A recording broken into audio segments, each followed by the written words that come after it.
Good afternoon, ladies and gentlemen, Gyle here, and welcome back to the Forged Alliance Forever promotional series. I've got some 1v1 action coming your way in just a moment, and it's going to be on balance testing mod. Why is that significant, I hear you say, since we've casted so many balance testing games before? Well, if the conversation I've just had with Zock is to be believed, apparently balance testing mod is due to be integrated into FAF tomorrow. And I don't mean, of course, the ability to play balance testing mod. I mean the patch 3626 will be integrated into the main FAF mod, and it's a big old job for those of you who haven't been keeping up to speed. It integrates NG mod, the changes to engineers and factories, which has been long anticipated, and of course an extra few bunch of changes to help assist Aeon and a little bit of Seraphim as well, who have judged to be falling behind slightly with the benefits to Bricks and Percy's. Well, they obviously haven't been changed, but the benefits that NG mod has seemed to have brought in favour of UEF and Cybrin. But anyway, it's due to be one of the last major content or balance changing updates to FAF for the foreseeable future. I hope that's not the case. I do believe that these things always need a little bit of time to iron out. I no doubt once it gets into the main client, there'll be lots more conversation about balance on the forums. And I think the game like Subcom, it could always use a little bit more tweaking here and there. And that's the beauty of this game, of course, the beauty of this community of ours. We can continue to tweak here and there as we feel necessary. But anyway, the game's going to take place on Eye of the Storm. I'm ready, you guys are ready, the players are sure as hell ready. So let's head on over to the game zone and see how they're going to get on. So, Eye of the Storm, one of my favourite maps. I gotta say, I did miss this. I'm pretty sure it was in the ladder a while back. Correct me if I'm wrong. No doubt people will say, Gyle, you're talking rubbish. But we used to see a lot more of this than we do these days. But anyway, let's take a look at the players. Up here at the top left in Hallie Orange going his very customary Cybrin. It's the one and only Zock. He's opening first and second land, 5 P-Gens. And let's take a look over here at the bottom right hand corner. His opponent stealing Zock's customary Ferrari red. It's Varro. He's going UEF, opening first land, second air. Eye of the Storm, what's significant about the map? Well, it's a strange old map for a 2v2, oh sorry, for a 1v1. Classically 2v2s and 4-player free-for-alls work ever so slightly better, I gotta say, but it makes for a very unusual game. You've got to control the other two unused starting locations, and the natural formation of these little land bridges here that extend, or peninsulas I should say, form natural harbours which shelter ships quite nicely in shipyards. To get in there, it's actually really easy to defend if the game progresses to mid or late phase, and no one's made significant advantage of the naval game throughout. You can really tie these off with torpedo launchers and make a nice defensible pocket. But essentially what you're going to be focusing on for the majority of it is getting two sets of land armies out to both of these side islands, and then getting these the unused starting locations, to try and fight over these 8 core mass points, of course all of the extended ones out around the outside, and then use your navies to try and battle away over the waters in the middle, and of course fight over the extra 4 mass points and the reclaim that's there and present in the middle. But it looks like Zock is going to be the one making the first move towards that middle island. He's got an engineer on the way, actually already making it onto land already at just passing the 3-minute mark. And taking a look at where these two guys are going, they're both selecting alternate corners to send their ACU to, so we wouldn't get too much com-on-com action. I usually think that works for a better game as well, when you don't end up with ACUs heading to the same place, at least on this particular map anyway. So Zock's ACU heading to the top right, and Varro's heading to the bottom left. Of course, Varro, forgot to mention, formerly Congreve, getting used to that name now a little bit more. He settled into it. Lots of these pros, when they change their names, seem to be changing it there briefly and then promptly changing it back, or back to something at least vaguely similar. But both these guys getting air in play now. You can see a scout plane over the top of Zock's base there from Varro, and Zock with a single interceptor guarding that middle engineer while he picks up those mexes and that reclaim. There is a bomber en route though from Varro. He's already spotted that engineer. Zock gets his interceptor in behind that bomber, needs to try and take it out before that payload gets dropped. The payload gets away. Nice little bit of micro there from Zock, however, manages to keep that engineer alive. He's going to want to try and throw together a land factory as quickly as possible if he wants to definitively hold on to that central island, at least for the early game. But Zock knows best, though. He's going to continue getting the reclaim. Probably hasn't got the eco to be spending it on a land factory that isn't going to be directly pumping out units into either of the edge, or sorry, either of the corner starting locations. Instead, he's going to go hardcore interceptors and protect any air threats directly, rather than just trying to get a factory together and secure it that way. But he has managed to get a couple of Mantis and a Mole down here to the bottom left. They will be facing off against Varro's comm, though at some point in the near future Varro's going to stop and grab a land factory and those mexes. And actually he's not queued up currently to proceed to that bottom left hand corner, not at the moment anyhow, but I'm sure he will make his way there in just a moment. But you can see there's not a great deal in difference of build orders between these guys, at least the time that they left their main central base with their comm. Both of them have more or less reached the same part of their side of the map at around about the same time. Varro perhaps just a little bit ahead, but definitely not much in it. What have we got going on down here in terms of base? So we've got 1, 2, 3 operational land factories, 4th going online now, and an air factory. Expecting to see something similar. Not exactly, actually. No, slightly different there from Zock. He's gone for an earlier naval factory. He has that in place already, so Zock looking to take the lead in the early navy game.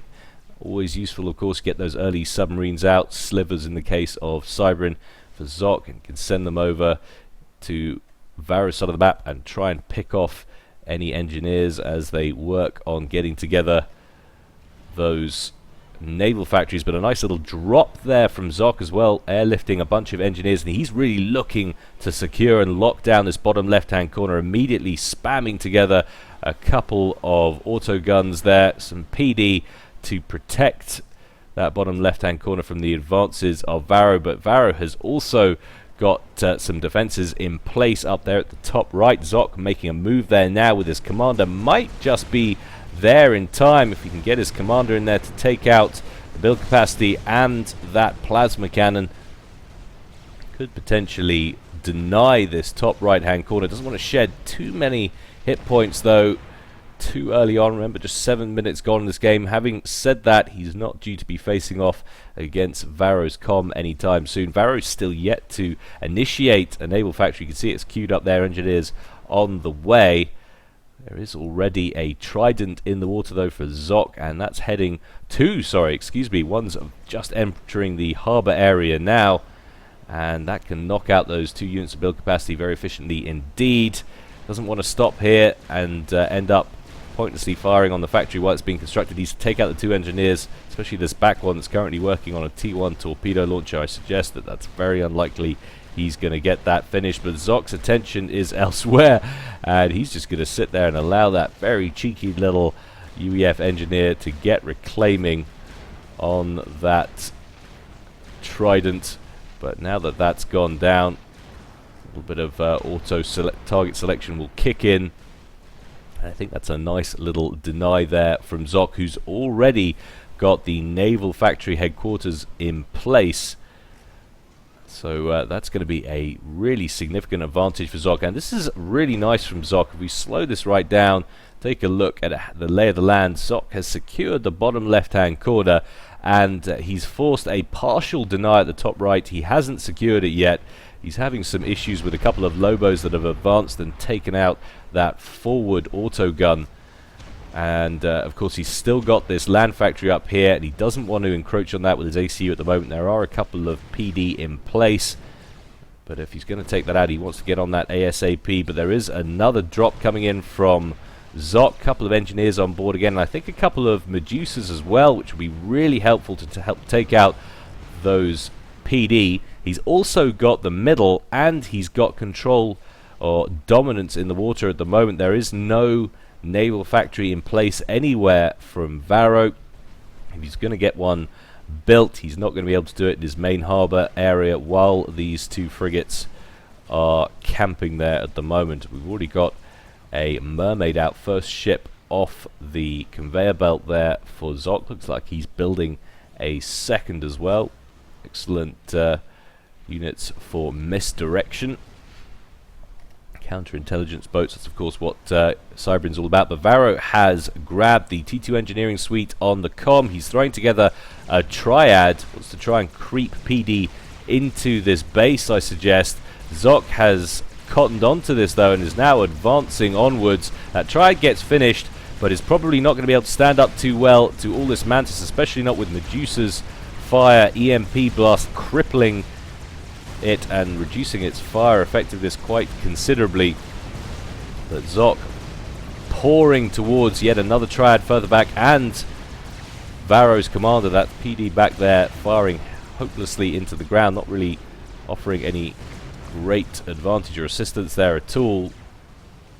But it's enough to discourage Zock from pushing in with any more units. He needs to build up down here and then try another attack. He's got the units to do at the moment. But meanwhile, up top, Varro pushing on Zock's position. Does Zock have access to overcharge? Yes, he does, but boy, does he not have the power to use it right now. He is out of everything in terms of eco. He needs to get a handle on that ASAP. We'll take a look at the ecos in just a moment once this little engagement has passed. But certainly that has eased the situation for Varro in both corners. Zock has used quite a lot of the spam down here at the bottom, and Varro is now increasingly moving into that corner with a point defense creep. Meanwhile, he has managed to clear Zock's ACU away from the other mass points and yielded quite a nice little mass field to Varro if he can get some engineers in there to grab it. So minor victories going Varro's way for the moment. But look at this, 3 naval factories appearing from nowhere there from Varro. He had a lot of build capacity in this area, and it's the only real place that was open to him was here or here, I guess. Wasn't able, of course, to put together any navy in his natural harbour there because of those 2 tridents camping out. But that's quite a significant commitment to the naval game as well to Varro. So that's the direction that he wants to go in for the early to mid game. That could change things up quite nicely, because despite the fact that Zock managed to get the early naval factory in place and deny that first naval factory from being placed from Varro, he didn't really commit to it. Yes, he got the T2 naval factory in place nice and early, but there wasn't any great commitment to that other than that. Zock, meanwhile, still probing up there with his commander, trying to pick off the odd unit there from Varro. We'll take a look at the ecos. There's not much in it now, and Zock actually had a little bit of a lead there for a while, but he's lost all of the mass points, save 1 down here at the bottom left-hand corner. And that little push from Varro knocking out a couple of land factories as well. But now we have a T2 land HQ there from Zock, and he's starting to produce Vipers. And that is how you break a forward turtled position. Varro's going to have to spam some buzzkills if he's going to keep up with that. I suppose he could potentially walk out there with the comm and start overcharging. There's not a great deal on the field in here from Zock, and he's always got the safety of the shield that he can back up into if stuff gets too hairy. But Zock, meanwhile, up here at the top, still wailing away on the exposed units here from Varro, picking them off one by one and dodging the Lobo fire as best he can. Nice overcharge there, picks up 3 of those units for 1 blast. Now some units of build capacity on a reclaim mission faring less than well. And once again, Varro decides to push on and engage. Slow things back up to 0. We're going to have to go to split screen to keep abreast of all of the action.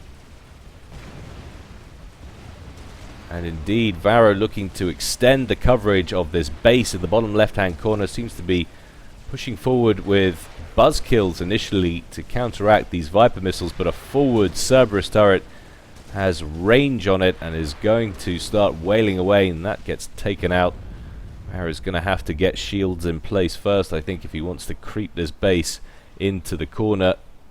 But neither of these guys having any dramatic success on breaking their opponent in either corner, really. Zock still up here doing his business with his commander, picking off the occasional unit. Now we've got some Vipers moving in from Zock in the bottom left-hand corner, going straight after Varro's commander and that triad, it would look like. Essentially a bunch of different units there under the shield, but Varro's going to march his commander forward and try and pick off some of these Vipers. He's taking Cerberus fire all the time while he's doing it. Meanwhile, at the top right as well, Zock finds himself down into the yellow to around 9,000 HP. Nice overcharge there from Varro, though. Takes out 2 of the Vipers. Varro looking to pursue Zock as he backs out to safer territory. Both these guys just dodging in and out with their ACUs at the moment, trying to effect some damage. A nice overcharge there from Zock, picking out about 4 units or so. Could do with taking out that group of units. He does with another overcharge. Looked like 4 Lobos or so bit the dust in that one. But still, no real movement on the field. Zock still controlling that central island. And he has had a cruiser on the field for a while now. Now he's got a couple of Salems as well. We do have a T2 Naval Factory HQ in place there from Varro. He's starting to produce destroyers. And Zock really needs to do something about this navy, otherwise he will find himself outgunned soon. He wants to use the advantage he's got for the moment to get in here and start whacking some of the build capacity around this T2 Naval Factory. Has he seen it is the question. He knows the naval factories are there. He does not currently know that they are in the T2 phase. He is starting to produce some scout planes though, so it looks like he's preparing to do a little bit of recon. Zock still diving in and out with his commander there. 153 kills on that commander. Very nice indeed. 33 hit points, a second regen, down to veterancy. That's some good work on Zock. Where's he actually up to? He is a 5-star com. 15k HP, considerably more comfortable position for a Cybran commander, of course, usually rocking that deficit as they do. But Zock still taking an awful lot of Lobo fire. Needs to be a little bit more efficient with his micro there. You get in and get a nice overcharge in the middle on this one. Bam! Takes out 3 of those Lobos. And looks like he's in danger of potentially having success, potentially breaking through here. He's got a bunch of Medusas in this mix. They're now moving in, and this is actually the T2 HQ for Varro. He's not going to want to lose that at all. Not that he's been making too heavily or too much use of T2 land factories in this. Varro advancing with some more T1, and now Zock goes down into the red. 3,000 hit points. He's going to either think about backing up or at least microing a little bit to avoid some of this Lobo fire. Nice overcharge. Depletes these forces significantly for Varro. But that is some balls, man, to be hanging about that level of HP down to under 1,000 hit points. And surely that's going to be enough to persuade him to leave. Grabs a Mex just as he backs out of there. But meanwhile, down at the bottom, Varro also trying to get things done with his ACU. But eating an awful lot of Cerberus fire, and Zock sees an opening here to cause some extra critical damage and perhaps force Varro out of this corner altogether. He's trying to put as much damage on him as possible. These units from Zock eating an awful lot of T1 and T2 PD fire from under this shield, but they're still pursuing. They know the more damage they do to Varro, the longer of a reprieve they're going to have before he has to venture back out of the shield again. Varro stopping just outside the shield, going after the Medusas now. The Mantis making their way inside the shield and primarying the shield gen. That shield's down to around 74 hit points, and Varro goes down into the red. He's around 3,500 hit points and falling. But finally the shield breaks, and that could be the end of this forward position. Stealth gen surely going to go down as well, but Varro down to 2,300 hit points. just has enough to clean up that mess, but man, he's looked better. 2,600 hit points on the clock. But still, the positions in either corner looking incredibly stagnant. Lines of territory just not moving forward. However, we've got a little bit of a point defense creep now going on from Zock. I think this is a better option for him.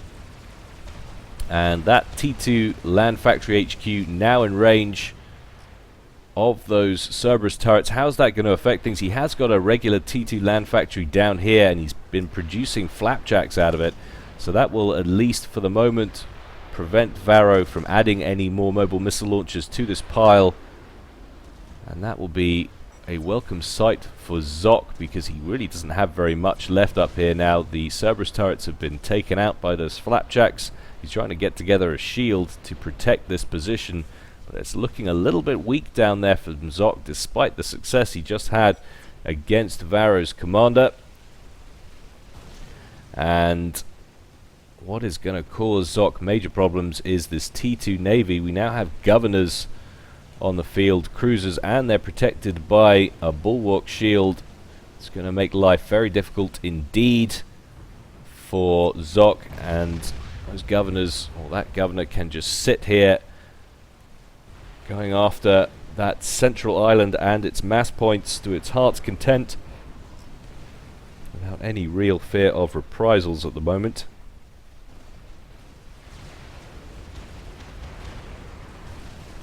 And this point defense creep up top seems to be gaining some kind of traction.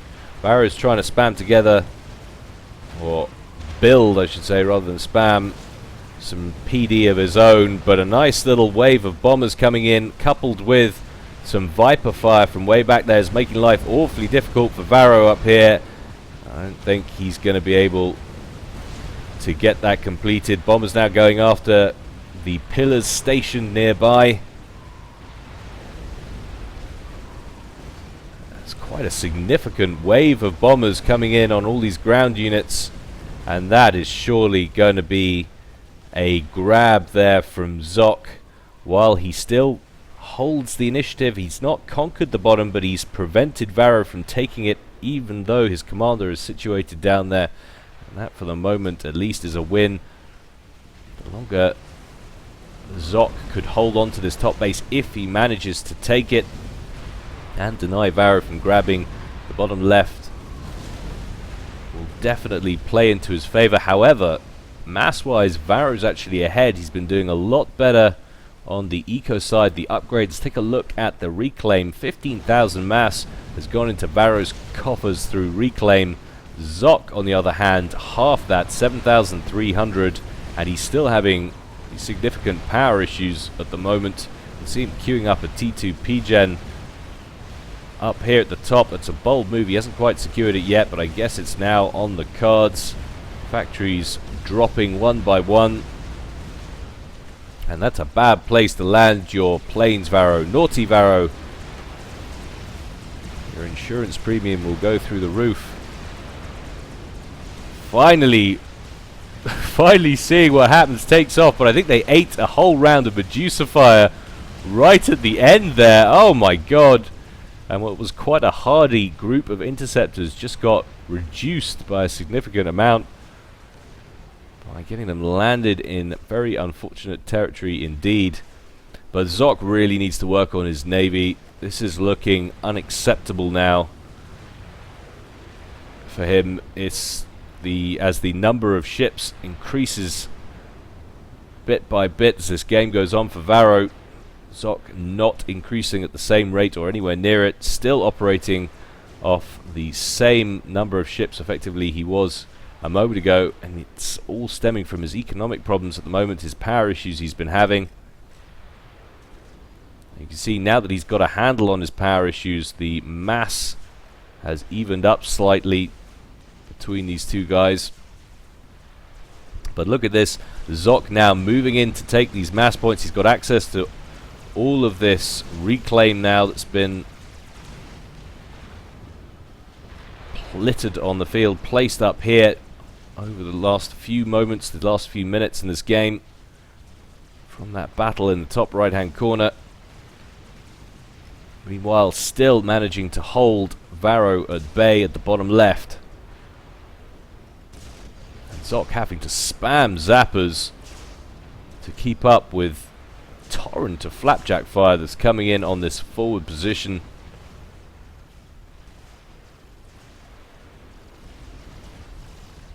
This is very out of character for Varro. He's letting his units get caught here, get ranged by 2 Salems and a cruiser, just wailing away on that shield boat. Finally, he's noticed now, and Zock's going to want to get out of there ASAP.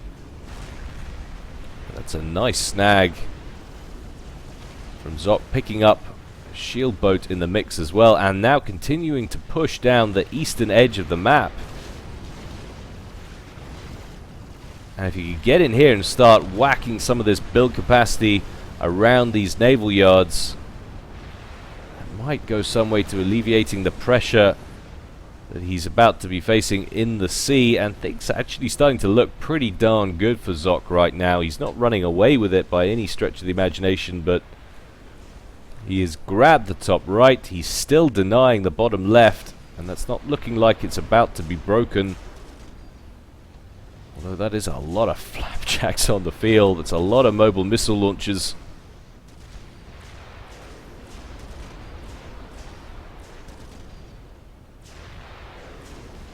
But the zappers seeming like they're able to keep up with the volume of missiles coming their way. But Varro now pushing into the main base. What's he got in this mix? So he's got 1 governor back here. He's got 2 destroyers, 2 Valiant class destroyers, and a bunch of frigates. But Zock, having lost the Siren cruiser, having lost one of the Salems, has only 1 Salem left. Another one coming off the conveyor belt now. If he could hold this and not take too much damage, he could be in a very nice position here. Unfortunately, he hasn't got access to T2 torpedo bombers. That air factory still being at T1.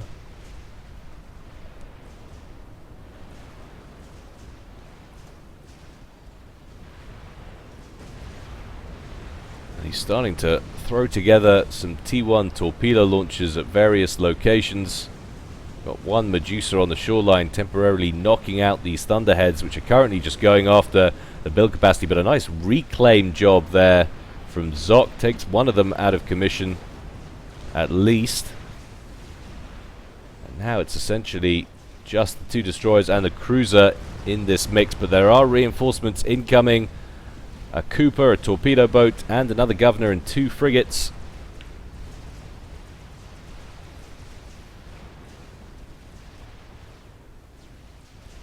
But still, Zock holds the bottom left, or at least prevents Varro from taking it. And you've got to get the feeling Varro could potentially make a move now. As commander, 47 kills, 18,000 hit points. What's he actually got on that commander? It's a 2-star commander. He's got the T2 engineering suite. Doesn't have gun upgrade or anything like that. But if you takes a route north into the water and then cuts left, he can pop in and out with his commander. If he times it right, could knock that base out of commission, at least get back on level terms in this game. But still, Zock not able to effectively finish off this navy right now. He's lost a couple of T1 naval factories in the mix up there.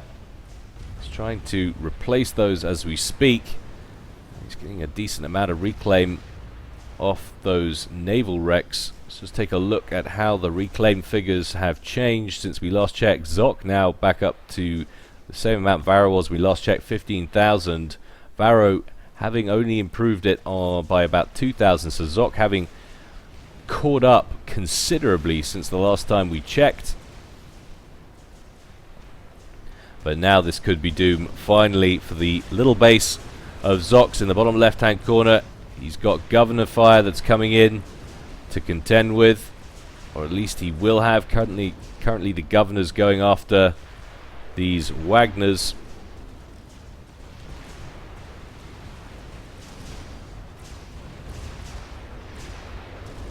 But those destroyers certainly add insult to injury. You got to feel that that little base is looking more and more isolated all the time. Meanwhile, over on the eastern side of the map, Zock continues to try and make ground in the land game, but eating a lot of Lobo fire there on his forward Wagners, the forward T2 units that are trying to absorb most of the fire.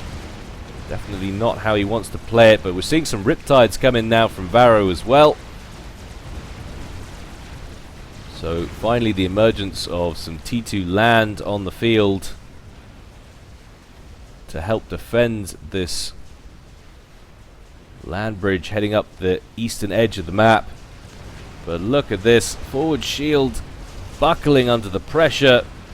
Varro seeming like he wants to have a go there with some pillars, but taking an awful lot of Cerberus fire.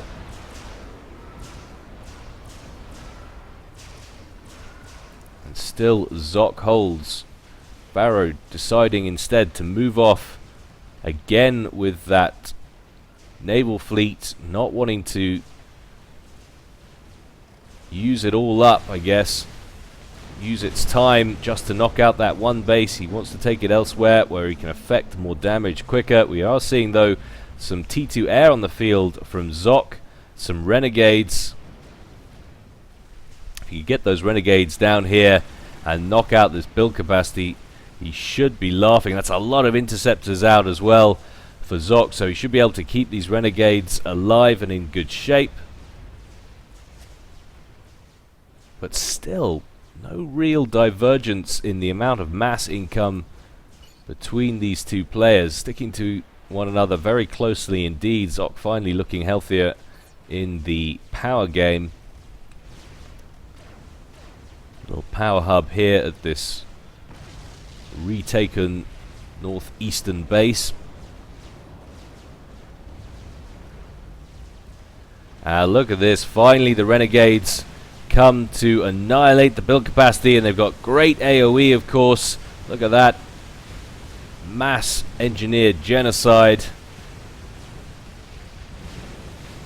I'll be making documentaries about this in the future. Terrible atrocities suffered at the hands of Zock, or innocent civilians just going about their business. But that's major problems. He wants to try and hang on to this naval HQ if he can. And Varro's bringing in a bulwark ship to that effect. And he's also bringing across his fleet. That governor will afford him excellent anti-air. And already Zock has decided to take the renegades elsewhere. He's going for a hit on Varro's main base.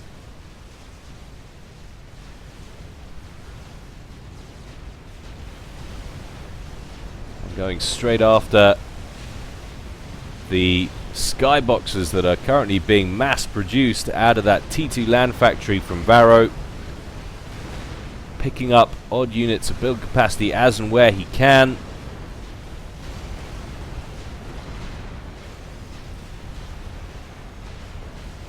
I think that's going to be the end of that little engagement.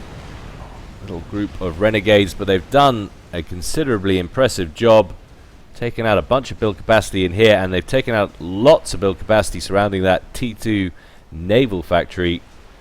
That might buy Zock a bit of time in the naval game.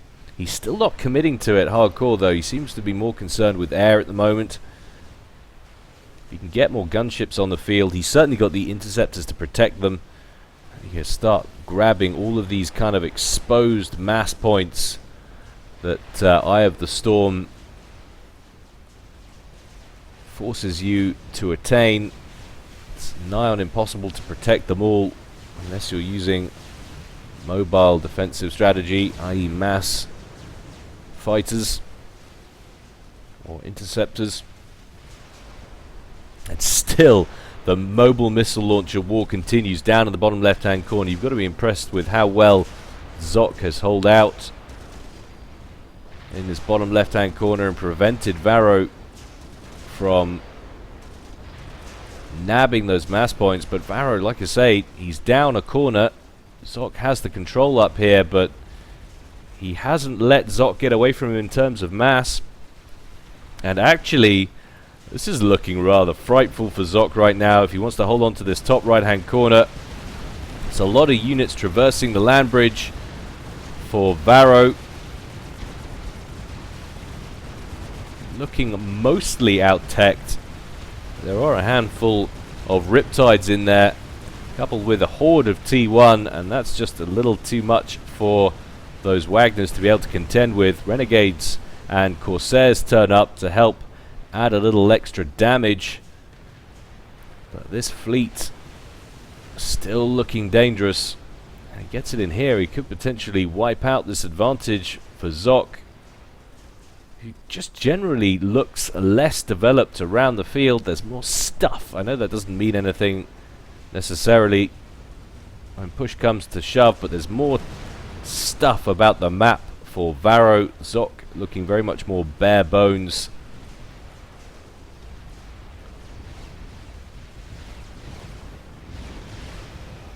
Interceptors hovering over here from Varro, trying to pick off renegades as they're completed. The trouble is they're taking tracer fire all day while they sit over here. Interceptors finally brought in from Zock to help tidy up the threat. I'm amazed that despite the dominance that Varro's had on the sea game, that Zock's been allowed to hang on for so long with most of these mass points intact. But I think that's finally about to end. Riptides turning up on the sea. They're going to go to work on blapping those last few mexes.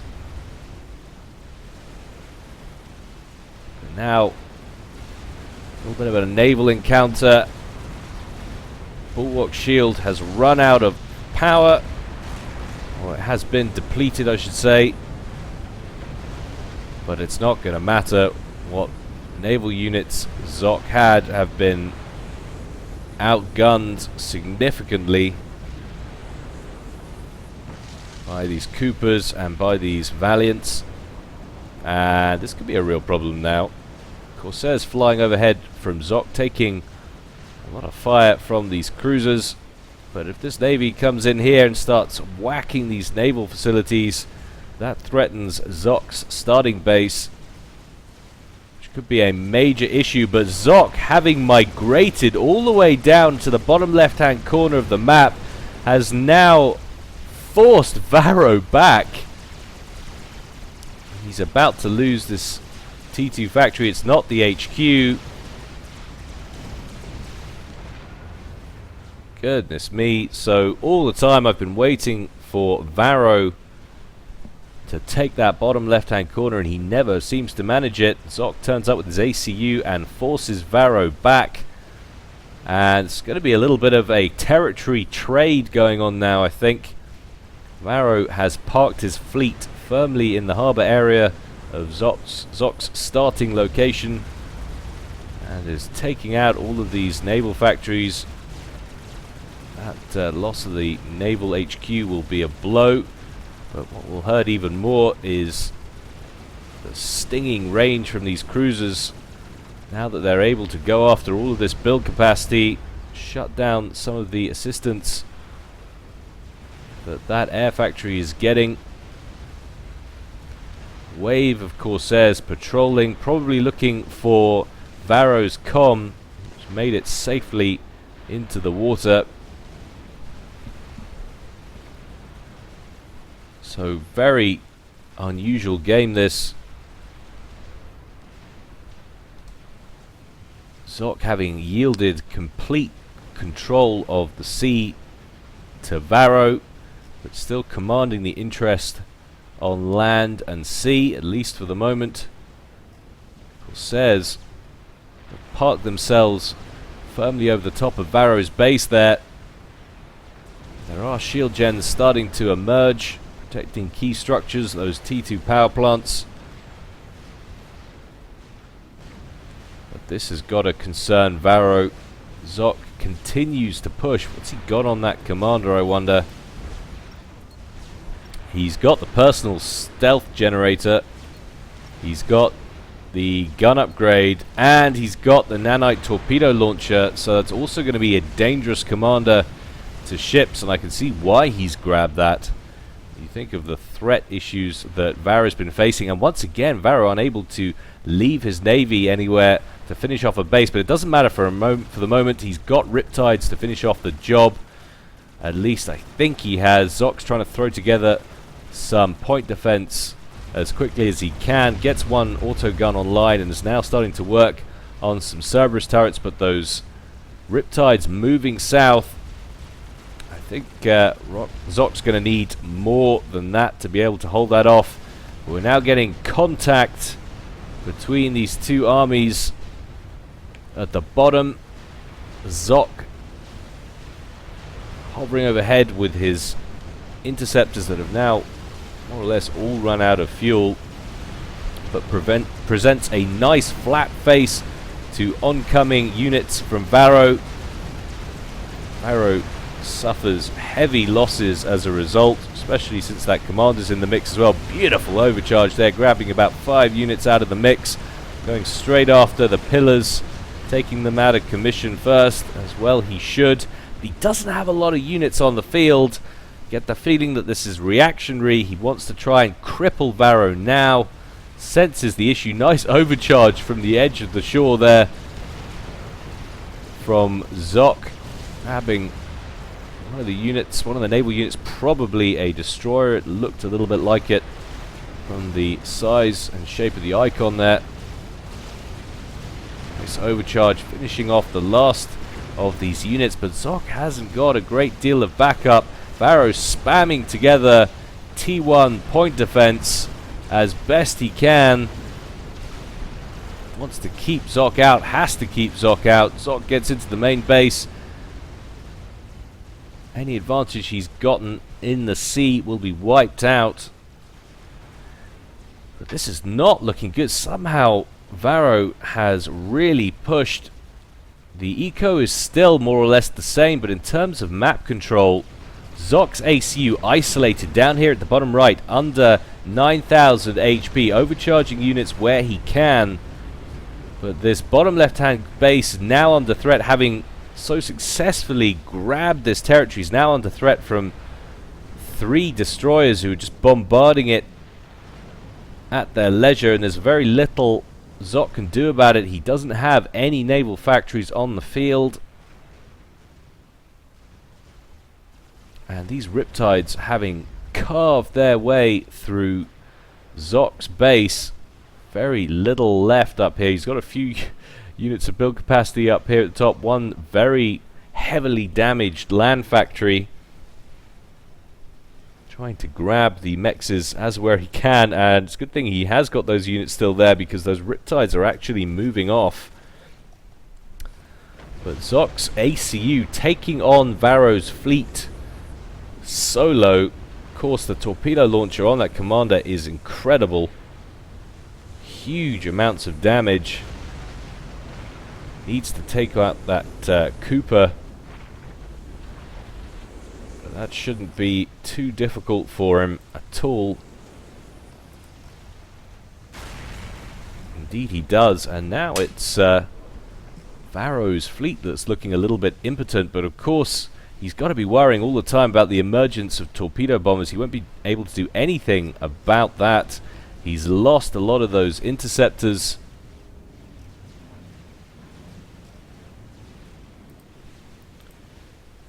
And so engaging any potential torpedo bombers in the air is not really an option.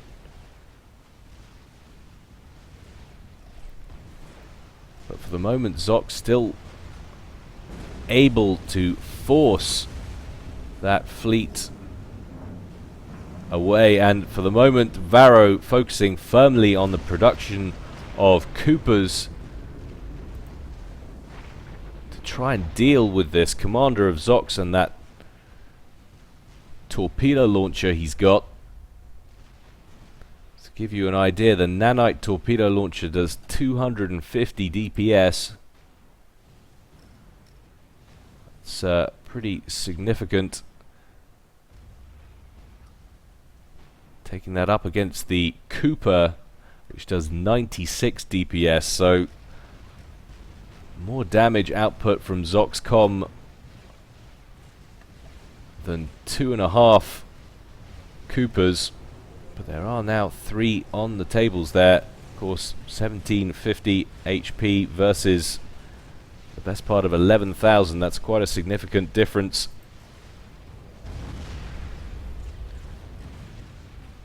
Very, very strange, disjointed game, this one. Varro never able to finish an objective, it feels like.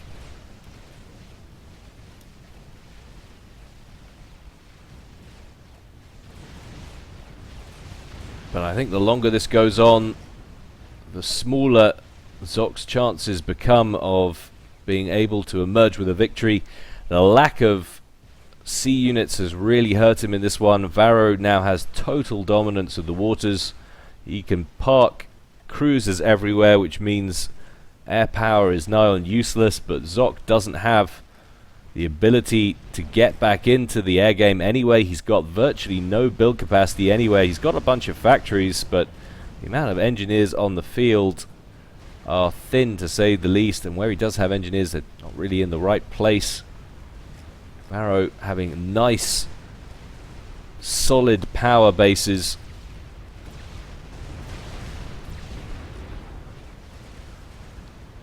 Zock emerging onto the central island, reclaims control of those 4 mexes.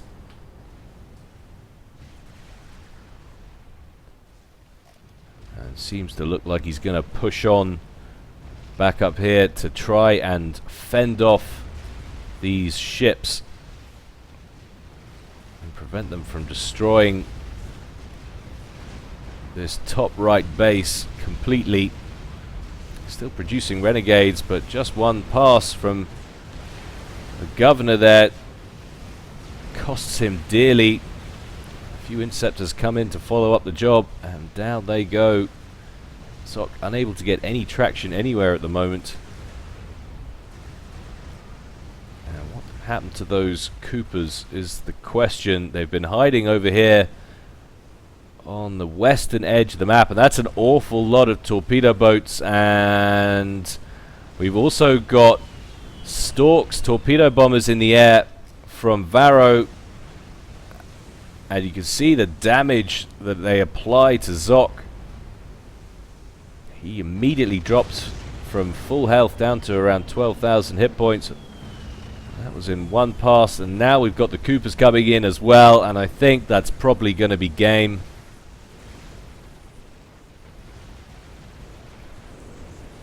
The HP just falls off Zock's commander, and he plummets into the red. 1,500, 1,300, 200, 100, and boom. Very nicely played from Varro. I've got to say, it did look like Zock had that one. He had controlling interest up here. He was preventing Varro from getting any traction down here. He had the middle island. Didn't ever seem to grab an advantage in terms of mass, though. Not a real advantage anyway, but I was amazed at how close those two players stayed in terms of mass throughout that one.